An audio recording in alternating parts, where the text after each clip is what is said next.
So the problem with the harness is that usually it can slide over the bar, even if you try to get it tight. And so the recommendation is that you have a 10-degree angle so that it wraps around the hands device. Sometime when you come in the back of the car to access your hammock or something, you might knock this over like this, the bundle. And now when you are going to pull on the belt, it's actually going to be tight, but your belt is going to be shorter and not in place. And in case of an impact, it might actually slide up. So you want to keep this in place both on this axis and this axis so that it doesn't move and keep you the proper angle all the time. There are some pretty expensive belt holders that are over $100 for a pair, and you can get those aluminum made clamps on eBay.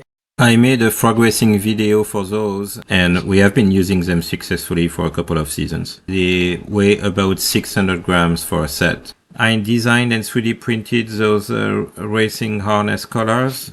They are made of carbon fiber reinforced polyamide, which is one of the strongest material you can use, and they come at under 200 grams for a set. The kit also exists for 1 3/4 bars, and you can also get a tumbler for the 3-inch harnesses. You can totally use the 3-inch tumbler with the 1.5-inch collar, or the 2-inch with the 1 3/4. The internal structure uses a 3D honeycomb mesh. We also use stainless steel hardware.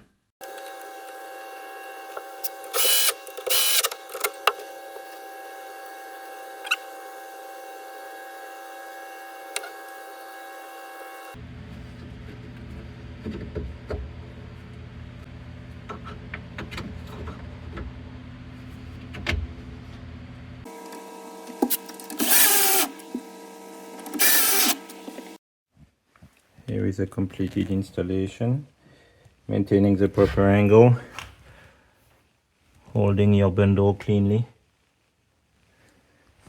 Very quick install. The kit contains a pair. So what you get in the kit is a complete set for both sides. The hardware for both. So here it will probably come already assembled like this to make sure the fit is correct. You have a choice of the 2-inch belt or 3-inch. The hardware uses lock nuts, and you will also be provided the 5mm Allen in the kit. So you get all of this in the kit.